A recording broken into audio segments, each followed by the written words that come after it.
महिलांच्या प्रश्नावर जे काही सामाजिक प्रश्न असतात ते काही महिलांचेच नसतात, ते सामाजिक असतात. म्हणून त्या खास त्याला धरून मी काही माझे व्हिडिओज असतात, काही लोक बघत असते त्याच्यामध्ये सोशल मीडियावर ते व्हिडिओज असतात. 2016-17 या दरम्यानच्या काळामध्ये आम्ही दारूबंदीवरचं काम आम्ही करत होतो. आणि आताही कुठे कुठे जिथे जिथे मागणी येईल आम्ही तिथे जातो. त्या महिलांना मार्गदर्शन करणं असेल काय असेल तर त्या महिलांना मार्गदर्शन करणं, गावातील जे काही लोक असेल त्यांची काय तयारी ते बघणं. आणि दारूबंदीचा जो कायदा आहे तर त्या कायद्याच्या संदर्भात मी गावामध्ये अंमलबजावणी त्याची व्हावी त्याच्यासाठी आपण पोलीस यंत्रणा असेल, जिल्हाधिकारी कार्यालय असेल, जे काय असेल त्या तिथपर्यंत आपण काम करत राहतो. आणि ज्या म्हणजे गावची आम्ही दारूची दुकानं लायसन्सची जी असतात तर ती लायसन्सची दुकान सुद्धा काही हटवली होती आम्ही. की समजा तुम्ही म्हणलात की बाबा इथं लायसन्सचं दुकान आहे पण तिथं मंदिर आहे, तिथं शाळा आहे, ग्रामपंचायत आहे, दवाखाना आहे, जशी शाळा आहे तर अशा ठिकाणी पब्लिक प्लेसमध्ये जर अशी दुकानं असतील तर ते दुकानं आपल्याला हटवण्याचा अधिकार आहे. आता इथं तुम्ही बघताय की कसे बाटल्यांच्या दारूचा महापूरच दिसतंय. म्हणजे शाळामध्ये बाटल्या आहेत, पब्लिक प्लेसमधून सगळं दारू विक्री ते सगळं सुरू आहे. तुमच्या कारच्या ज्या बाटल्या त्या फोडलेल्या त्या त्याच्यामध्ये दिसतं की अवैधच आहे. म्हणजे ज्याला लायसन नाही त्यांच्याकडं दारू पिण्याचं सुद्धा या गावात मला असं वाटतं की एकाचं सुद्धा दारू पिण्याचं लायसन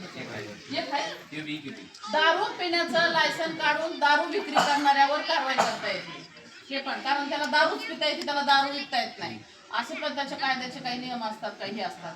आणि आता पुण्यामध्ये लोक मिळली ना नकली दारू नाही 14 जण आकडा 14 तर सांगायला कधी लय बटे मेले. कसं आहे आपलं सरकार हे काम दाबतेच ना आकडे त्याच्यामध्ये जास्त मेले. ते पोलीस काहीतरी अशा आहेत तर ती लोक मेल्यामुळं एक्साईज डिपार्टमेंटनं जे दारूचं आहे ना सरकारला महसूल देते तर त्यांनी तो एक जी.आर. काढलाय, आता परिपत्रक काढले की नकली दारू विकणारे,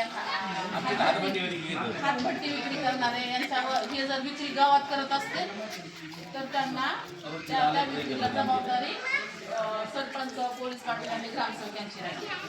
आता पोलिसांना सांगितलंय की तुमच्या हद्दीमध्ये PI पोलीस निरीक्षक हे जे आहेत तर त्यांनी सरकारला वरच्या अधिकाऱ्यांना कळवायचंय की माझ्या हद्दीत दारू विकली जात नाही बेकायदेशीर हातभट्टी असं त्यांनी लिहून द्यायचंय. मग आता आपली जबाबदारी आहे की पोलिसांनी तिकडे लिहून देणारच माझ्या हद्दीत दारू विक्री नाही म्हणून आपल्यावर जबाबदारी अशी येते की आता हे जे दारू विक्रेते त्यांची नावं, त्यांच्यावर किती केसेस झाले त्याचा रेकॉर्ड काढणं, त्याची माहिती काढणं आणि ह्या दारू विकणाऱ्यांचे सगळे पुरावे गोळा करणं. आमच्या गावात 5-6 दिवसापूर्वी दारू वाटलेली त्यांच्या बाजूला काहीच कारवाई दारू वाटलेली दारू गटलेली अजून त्यांच्यावर काहीच कारवाई नाही. हा तुम्ही दारू पकडली त्याच्यामध्ये पोलिस पण आले होते. मी बघितले मी काल टाकलेत सुद्धा तर त्याच्यामध्ये पोलिसांचे काय म्हणणं होतं ते म्हणले आम्हाला न्यायची निस्ती दारू आम्हाला दाखल करायला होती. तुम्हाला अशी फोडायची अधिकारी नाही दारू. म्हणजे तुम्हाला दारू फोडायचा अधिकार नाही का? कुलपा तोडायचा तुम्हाला अधिकार नाही, आम्हाला सुद्धा नाही म्हणले. आणि हे बिस्किटाचे खोके येतं, बिस्किटाचे खोके पोलिस म्हणले बिअरचे बॉक्स होते ना ते थेपके मारलेले. आता ह्यांना काय कळतं ते म्हणले कशाचे त्याला हात लावू नका म्हणले बिस्किटचे. आम्हाला गावाला हे विटामलदार काकडे हे म्हणले बॉक्स कशाचे ते मला नाही बिस्किटचे पुढे उघडे त्या दारू नेऊन दारूला पार्ले बिस्किट अरे किती मग आम्ही तोडलं कोण आम्ही म्हणते म्हणले गोडीत म्हणलं चावी आणा उघडा आम्हाला बघून द्या दारू. ते काय म्हणले चाव्या नाही आमच्या दगड घातला 2 दगड कुलूप तोडायच्या नंतर वर केलं का त्याच्यात दारू आम्ही दगडा घातले. ते म्हणले आम्ही चावी आणू म्हणलं त्यांना. ते म्हणले आमच्या पैसे चाव्या नाही काही नाही आम्हाला माहिती आमचं पद्धत. तर मग म्हणलं तुम्ही नसले चाव्याने उघडे तर आम्ही दगडा घालतो. 2 दगडा बसले ते कुलूप काढलं वर केलं. मग सगळ्या महिला बसल्या. मग ते दारूचे खोके सापडे आम्हाला. मग ते खोके घेतले गाडी ठेवले पोलिसांनी नेले त्यांना आम्ही आलं की लगेच त्यांना वापस देऊन टाकले. दारू विक्रेत्यावाल्याला धाब्यावाल्याला त्यांनी दारू परत दिली. येताना म्हणले लपून थांबा येणार तुमच्याकडे. त्यांना अगोदर मी पोलिसांनी सांगितलं की त्यांना वाटलं नाही धाब्यापर्यंत बंद करून गेल्या त्यांनी त्यातला माल हल्लाच नाही तसं काही खोके सापडे काही काही लांबच केले काही अर्धे आणि अर्धाले ठेवलेले मग ते आम्हाला सापडले. मग काही नाही घेतले गाडी टाकली आमची समज काढली. आलं की दारूवाल्याच्या त्या धाब्यावाल्याला 1 किलोमीटरवर आहे कापसीला पूल आहे म्हणून तिथपर्यंत तिथं सोडून दिली आणि त्यांच्या पैसे खोके देऊन टाकले. आणि म्हणले संध्याकाळी लगेच धाब्याचा चालू केले. म्हणले जे महिला आले त्यांच्या नवऱ्याला फुकट फोन करून बोलून घेतले. दारू पाजले. आमचे नवरे आमच्यावर सोडून दिले. मारायला. हा. असं तुमच्या बायका हाणले ना, आहेत. त्या बाईला हाणले नाही का? तुम्हाला नवऱ्यानं मारलं. लेकरं घेऊन पोरगी आमची गिरीत जीव द्यायला गेली होती आणि दिवसभर सासरा धुंडीत होती तिचा. हा हा ते बी पडले गाडी घेऊन. नाही नाही ऐका ना बाई जीव द्यायचा नाही आता एवढं मग तो तुमचं गाव सगळं तुमच्या दिवसभर सोबत आहे अभ्यास लागला तिला मग काय करणार? हा जेवण नाही नळ सुटले नड केला हा हा दिवसभर मारायला लागल्यावर काय करणार? पाच भीती कोणता दारू धाबे म्हणे निघूया पाजी काय मजा आता किती धाबे आहेत इथे? 2 धाबे. गावाच्या बाहेर दोन फुकट दिली त्याला. हे काय म्हणले पुन्हा काय म्हणले तू जर बाई परत आली 10 वेळा आली तर बघ मग आणि आता डबल असं दाम दिला हा हा हा मग काय करायचं काय त्यांच्या धाब्याचं लायसन आहे का बेरसाफीच आहे. पण ते बी बेरसाफीचं कसं आहे, ती गावात जागा होती पहिली हो, हो. तिला बेरसाफीत लायसन आहे आणि ती जागा विकली आणि त्यांनी तिकडे ती बेरसाफी बाहेर टाकली. नाही बेर शॉपीचं लायसन असेल हा आहे. लायसन आहे पण ते किती लय दिवस घेतले ते काय रिव्हेन्यू काय नाही अजून. ती दिसतंय हाय म्हणाला आहे. हाय म्हणाला आहे. नाही नाही त्या जागेचा परवाना नाही त्याचा काय नाही. त्याने अशी फकिंग जमीन केली आणि त्याच्यावर तिचा धाबा टाकला. म्हणजे ज्यानं हे दिले त्याला किरायानं दिलेलं त्यांच्याकडे ते कसं हे आता नाही ते डायरेक्ट वावरावाल्यावर कारवाई करायची. हा म्हणजे ज्यांनी बेकायदेशीररित्या दारूसाठी दारू विक्रीसाठी जागा द्यायला लागले त्यांच्यावर कारवाई त्याच्यावर करा. कारवाई. हो बरं. त्या वावरावालाच काय मी ताजा फोड्या बाटल्या दिल्या करायला. त्या धाब्या वावरात गेले हो त्या वावरात ताजा फोडून टाकल्या. बरं आता मी तुम्हाला काय काय मदत करू अशी अपेक्षा आहे मला सांगा. गावातील दारू बंद करायची दारू आणि हा दारू आणि पत्त्याचा प्लग आहे सुरुवात खेळायची पत्ते कधी रात्रच मारलं नाही तर काय तिथे उचली घातल्या तिथे. कारखान्याच्या वर. हा उचली घातल्या. बायाला बाया नाही त्याचा पुढं घालून. घरी उचले घेऊन घालते तिथं. याच्या शाळेत जायच्या माझ्या हातात. आमची तर आखी उचल गेली बघा त्याच्यात दारू. आता तुम्हाला सांग का एक जण बाईला एक म्हणजे त्यांचा स्वतःचा नवरा मारणार तुम्हाला सांगते आता आम्ही आता बी आलो तर म्हणते पारा बाया घ्या. मी तुम्हाला सांगते ना प्रत्येकीला नवरा मारणार आणि त्या प्रत्येकीच्या नवऱ्याला फुकट दारूवाले दारू पाजणार हा, मारले ना काय. बरं का तुम्हाला मार खायची बी तयारी ठेवावं लागते हो हो.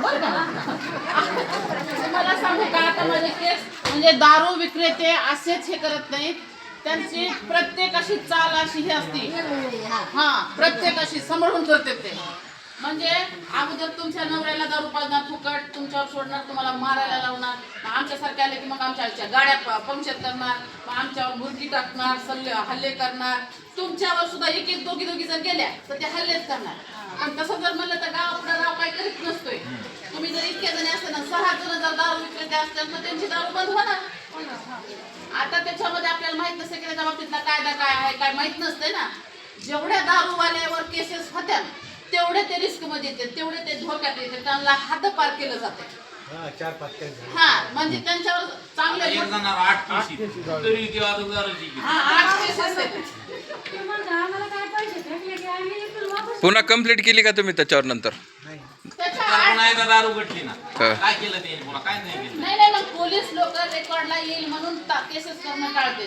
पण आपण त्याच्यासाठी आपले प्रयत्न असतात. तलवाडीचे पोलीस नाही तर लक्ष बी देत नाहीत आमच्या अहो गावात. दालवाडी देत नाही माझी सगळीकडचे देत नाही त्याला पैसे मिळते तर बघा त्यांचंच म्हणून नाही बरं का एखाद्या 100 एखादा इमानदार आहे पोलीस बाकीचं ते दारूच्या बाबतीत ते सगळे सारखेच त्याच्यामुळं एका माळ्यातले त्यांचं कसं आहे वरून त्यांना आदेश येतोय ना ह्या महिन्यातला इतका हप्ता आला का डायरेक्ट एसपी हप्ता घेत नाही मंत्र्यांसोबत द्यायचं असतं त्यांना मंत्रिमंडळात पैसे द्यायचे तर म्हणून हे पोलिसाला दे नाही करून माझा स्वतःच्या पगारला कोण टाकून लावेल का तर लावेल का कोणी पगारी नाही मग हे इकडून गोळा करायचे मंत्रिमंडळात वस्तू द्यायचे मंत्री संत्र्याच्या बिअर बार हे कंपन्या आपल्या मंत्र्याच्या कंपन्यात मोठ्या ते कमीत भेटत गरिबाच्या घरा मरू पडते.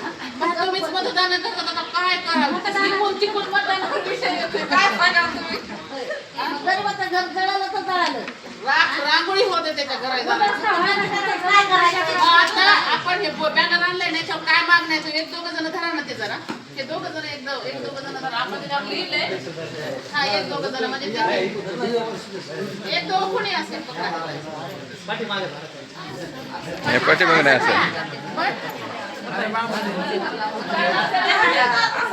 फोटो येऊ द्या काही येऊ द्या काय भेटायचं त्याला आता याच्यामध्ये ना म्हणजे ह्या गावातलेच नाही ते हे सगळीकडचे आहेत बरं का. कुणाला फोटो काढताना तर फोटो काढा. हे बघा गावात पूर्णपणे दारूबंदी करायची बरोबर. म्हणजे लायसन्सची बिना लायसन्सची कोणतीच नकोय. तुमची हीच मागणी ना. का पुढे या थोडे license?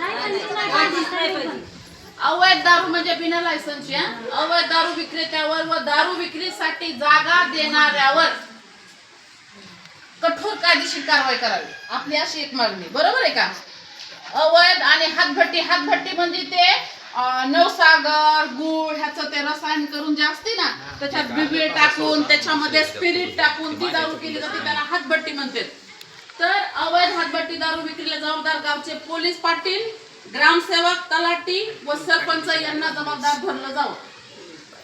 सरपंच तुम्ही निवडून दिलेले असतात. पोलीस पाटील सरकारचा पगार घेतो, तलाठी सरकारचा पगार घेतो आणि ग्रामसेवक सरकारचा पगार घेतो. म्हणून ह्या लोकांना आपण जबाबदार धरलं पाहिजे आणि त्यांच्या पुढे जाऊन बसलं पाहिजे बरोबर. दुसरी गोष्ट गावात प्रत्येक दारुड्याची म्हणजे तुमच्या गावात जेवढे दारू पितात त्याची नोंद का ग्रामपंचायतला असावी. ते कशाने मेले काय त्याची नोंद व्हायली का. आता पोरांना आत्महत्या केली आहे का त्या कुटुंबातल्या व्यक्तीला आता काय मला सांगा आमच्या गावात ग्रामपंचायत नाही नोंद कुठं करायची. नाही ग्रामसेवकाकडे रेकॉर्ड असेल ना ते. ग्रामसेवकांनी रोतडा पाहिलं नाही आता कुठे. ओके आता आपण हे मागण्यावर आहे मी त्याच्यावर बोलू आपण. तर याच्यामध्ये गावात प्रत्येक दारुड्याची नोंदणी असावी. म्हणजे तो दारू पिऊन मेलाय आणि सरकारला दारूतून एक्साईज मिळते म्हणजे उत्पन्न मिळते. त्या उत्पन्नातली काही टक्केवारीची रक्कम त्या दारू पीडित ज्याच्या घरातलं माणूस मेले त्या बायांना द्यावं त्यांच्या लेकरा बाळाला सरकारनं द्यावं. म्हणून आपल्याला पुढे चालून काम करता येईल बरोबर आहे का नाही. कारण सरकार दारू पाजायले आपण काय स्वतःहून थोडंच पहिलं सरकार म्हणते दारू प्या. मग सरकारची जबाबदारी की माझ्या घरातलं जर माणूस मेला दारूच्या व्यसनानं तर माझ्या कुटुंबाची जबाबदारी सरकारनं घ्या बरोबर आहे का. म्हणून त्याचं रेकॉर्ड असावं कुठेही ग्रामपंचायतला आपल्या प्रत्येकाच्या. कारण आपल्याकडं ग्रामपंचायतला समजा 17 का 18 नंबरचे काही रजिस्टर आहेत पण दारुड्याचं खास रजिस्टर एक तयार करण्यात यावं. म्हणून आपण त्याची एक मागणी ही मी हे टाकली याच्यामध्ये. आणि सार्वजनिक ठिकाणी व्यसनी पदार्थाची विक्री करणाऱ्यावर कायदेशीर कारवाई करण्यात यावी. आणि सार्वजनिक ठिकाणी म्हणजे ऐका इकडे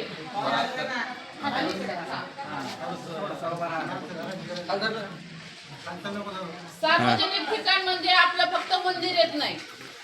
आपल्याकडे ग्रामपंचायत येते, आपल्याकडे दवाखाना येतो, आपल्याकडे शाळा येतात, ग्रामपंचायत कार्यालय येतं, तलाठी कार्यालय येते, मस्जिद येते, मंदिर येते, विहार येते.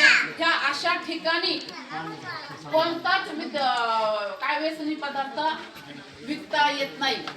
तो परवान्याचा असो तो बिना परवान्याचा असो. घरातल्या लहान लेकरांना तंबाखूची पुडी सुद्धा आणायला पाठवता येत नाही मायबापाला. तुम्ही बघा पोलिसाला ड्युटीवर असताना दारू पेता येते का. नाही पेता येते का. नाही पोलिसांचं म्हणाले. पोलिसांनाच नाही तर जे काही सरकारी नोकरीवर नोकरदार असते ड्युटीवर नाही घेत ऐका ना. सरकारी नोकरी करणाऱ्या कोणत्याही अधिकाऱ्याला ड्युटीवर असताना दारू पिता येत नाही.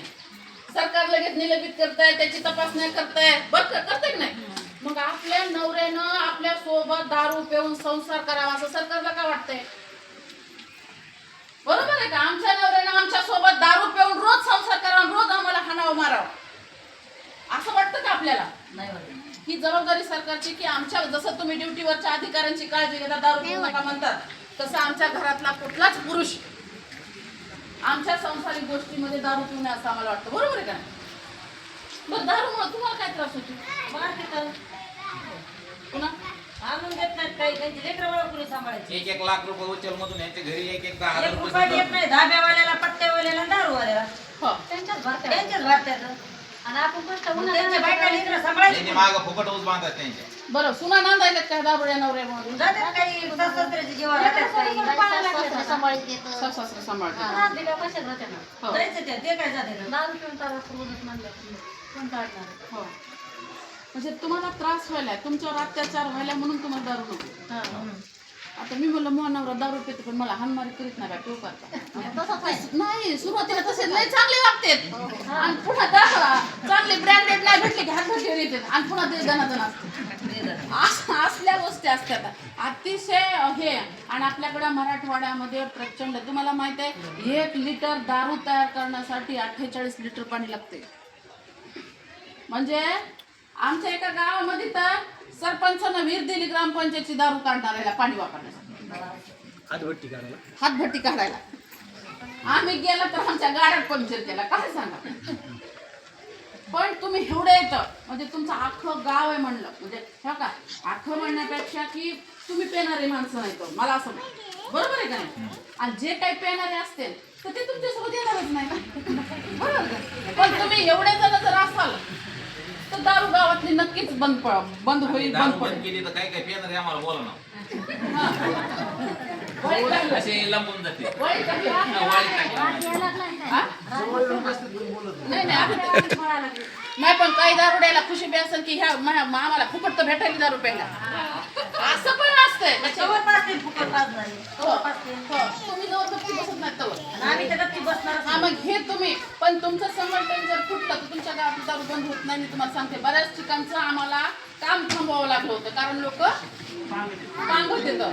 आता ह्या बाईला एखाद्या बाईला मारलं किती म्हणजे निर्माण मारले मारलं तिला म्हणलं की आणि एक तिला गाठू मारते आम्ही भेट नाही. हो आम्ही असं ठरले आणि आमच्या गावात. यांचे ज्यांचे दारू हे करतात विक्रेते आहेत ना त्यांच्या व्हिडिओ बाटली सगळं आणि त्या बाटलीचे हे पूर्ण हिट हा तर ते सगळे तुम्ही काढून विक्रेत्यासाठी हा आणि त्यांच्यावर कारवाई कशा होत्या याच्यासाठी आपल्याला प्रयत्न करता येते. आणि इथून एखादा बी हद्दपार झाला की दुसरं काय म्हणतात ना पुढच्याला ठेस लागली की मागचा शाणा होत असते.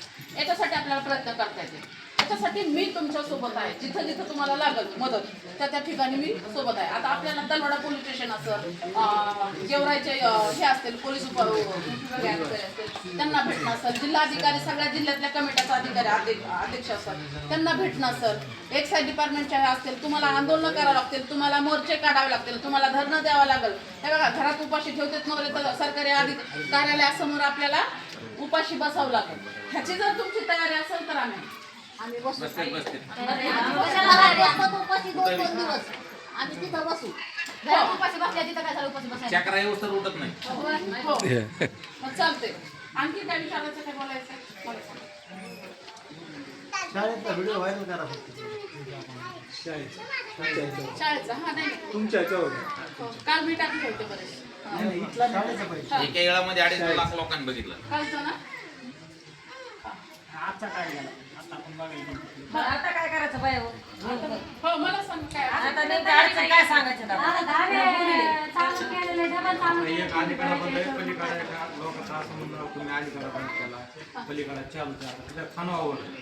खानावळच्या नावाखाली त्यांच्याकडे सीसीटीव्ही वगैरे असते ना ते बसवायला सांगायचं. त्यांच्याकडे बिअर शॉप आहे का? बिअर शॉपीचे काही नियम असतात. आणि ते 4 बेसिन ते काय बियर ही किती देशी 100 खोके आपल्या गावामध्ये एकच दुकान चालू आहे पारा दिवशी बाहेर आहे ना ते आमच्या गावात माणसं शेती बिअर शॉपीचं दुकान मंदिराला भेटून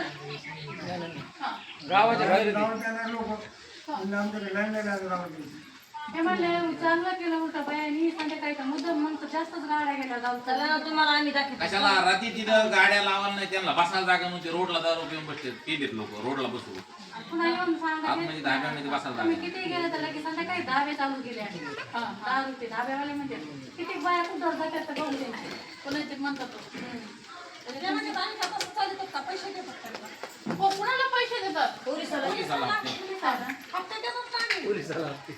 पन्नास 50,000 ते म्हणजे किती बाया किती आम्ही मोदी साहेब म्हणलं तरी 50,000 हप्ते पण आम्ही बघत कवर भरतात पैसे इकडून करायचं इकडून भरायचं. बरं मला हे विचारायचं बरं काय आपल्याकडे का मनुष्यबळ कमी असतं किंवा आपल्याकडे साधनं कमी असतात म्हणून मग काही व्हिडिओ हे आम्हाला सोशल मीडियावर टाकावे लागतात. की तुमची तयारी आहे का? कारण तुम्हाला हा आहे की नाही? कोणी ध्यान देत कारण ते नाही. तुमच्या आणि ते व्हिडिओ तुमच्या हितासाठी तुमच्या गावातल्या दारूबंदीसाठी ते वापरले जातील. कुठल्याही प्रसिद्धीसाठी कशासाठी वापरले जाणार नाही. त्याची सहमती असेल तर मग बाकीच्या गोष्टी पण आम्हाला सोशल मीडियावरून आवाहन करता येतं, लोकांपर्यंत पोहोचता येतं, अधिकाऱ्यापर्यंत पोहोचता येतं. कारण बहुतांश अधिकारी जे आहेत ना काही आमच्या पोस्ट टाकल्या तरी त्याच्यावर कारवाई होती, मदत पण करतात, कारवाई पण होती, गुन्हे पण दाखल होतात, असं पण होतं. त्याच्यासाठी त्याची तुमची तयारी आहे का? आमची तयारी हो चालतंय हो ना